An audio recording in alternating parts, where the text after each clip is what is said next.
说到马可波罗，你脑子里可能会蹦出几个词儿：探险、奇遇、神秘的东方。没错，这些都跟他有关。但他的故事啊，其实远比我们想象的要复杂得多，也充满了争议。今天呢，咱们就来好好聊聊这位传奇的威尼斯人，看看他那段据说改变了整个世界的旅程到底是怎么回事儿。他跟欧洲人描述了一个简直超乎想象的世界。但问题来了，他真的亲眼见过这一切吗？这事儿可就有意思了。这可以说是围绕着马可波罗最大的一个谜团。好，咱们的故事从哪儿开始呢？让我们回到13世纪的威尼斯。你得知道，那会儿的威尼斯可不是一座普通的城市，它可是当时东西方世界的十字路口，是整个欧洲的商业心脏。就在这么个地方，一个才10几岁的小伙子跟他爸和他叔叔说：“我要跟你们去东方。”就这么着，他告别了家乡的运河，踏上了一条伟大的旅程，横跨丝绸之路。他当时肯定想不到，这一走竟然就是整整24年。那他们要去哪儿呢？他们的目的地对那会的欧洲人来说，简直就跟外星球一样神秘，那就是元朝的上都忽必烈大汗的宏伟宫廷。但是马可波罗可不是去旅游看看风景那么简单，他干了件更牛的事儿。按照他自己的说法，他赢得了当时地球上最有权势的人忽必烈汗的信任，还开始为他工作。而且你听听，这可不是打个短工。他说自己在中国足足待了17年，在这17年里，他学会了帝国的语言和习俗，作为大汉的特使，跑遍了帝国的犄角旮旯，甚至据说还当上了一座重要城市的总督。你想想，一个威尼斯人在中国当这么大的官儿，这听起来是不是有点不可思议？好，那这17年里他都看见了啥呢？这么说吧，他带回来的故事啊，简直就是在描述一个奇迹帝国，一个让当时的欧洲人都惊掉了下巴的先进文明。据说啊，马可波罗自己都说过这么一句话，你就知道当时东西方的差距有多大了。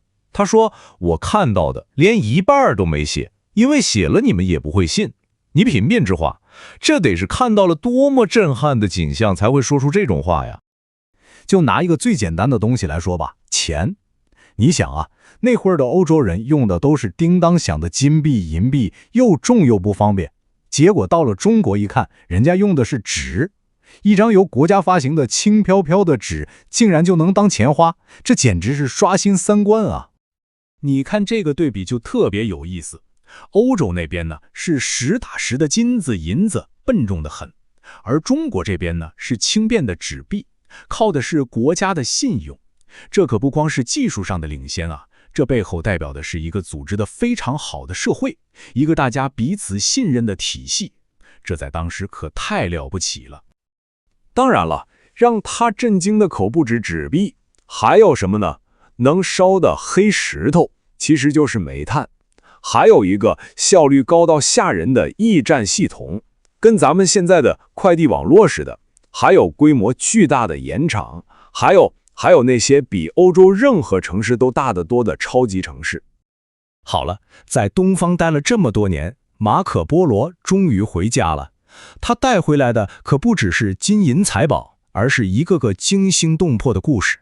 而这些故事后来就变成了一本书，一本真正改变了世界的书。但这本书是怎么来的呢？说出来你可能不信，不是在他家书房里写的，而是在监狱里。没错，他回国后打了场仗，结果被俘虏了。就在牢里，他把自己这辈子的经历讲给了一个狱友听，那个狱友再把他给写了下来。这本《马可波罗游记》一出来，嚯，立马就成了中世纪的爆款，绝对的畅销书。它让欧洲人第一次对遥远的东方有了具体的概念，地图都得照着它重新画。但他最大的粉丝可能要数将近200年后的一个人了，哥伦布。没错，就是那个哥伦布。据说他出海的时候，船上就带着一本翻得破破烂烂的《马可波罗游记》。听到这儿，感觉是不是一个完美的冒险故事？英雄、远方、传奇。但是先别急，历史学家们可没那么好糊弄，他们越研究就越觉得这事儿好像有点不对劲儿啊。最大的疑点就在这儿。你说你在中国待了17年，还是个不小的官，那为什么书里对当时中国一些最基本、最常见的东西一个字儿都没提呢？你看，这就是问题的纠结之处。一方面，他说的那些东西，像纸币啊、煤炭呢，都说的头头是道，非常准确，感觉不像是编的。可另一方面呢，你再看他没说的这些，长城那么大的建筑他没看见，中国人天天喝的茶他没喝过，还有缠足、筷子这些最日常的东西，他怎么可能一点都没注意到呢？这就说不通了，对吧？所以就把我们带回了最初的问题：马可波罗他到底是个严谨的历史记录者，还是个特别会讲故事的吹牛大王？不过话说回来，这个问题的答案可能已经没那么重要了，因为不管他说的有多少是真的，有多少是编的，有一点是肯定的，正是他的这本书点燃了整个欧洲对东方的好奇心和向往，也正是他的故事激励着像哥伦布那样的人扬帆远航。从这个角度看，不管他是不是真的来过，他都实实在在地改变了整个世界的样貌，而这可能才是他留给后人真正不朽的遗产吧。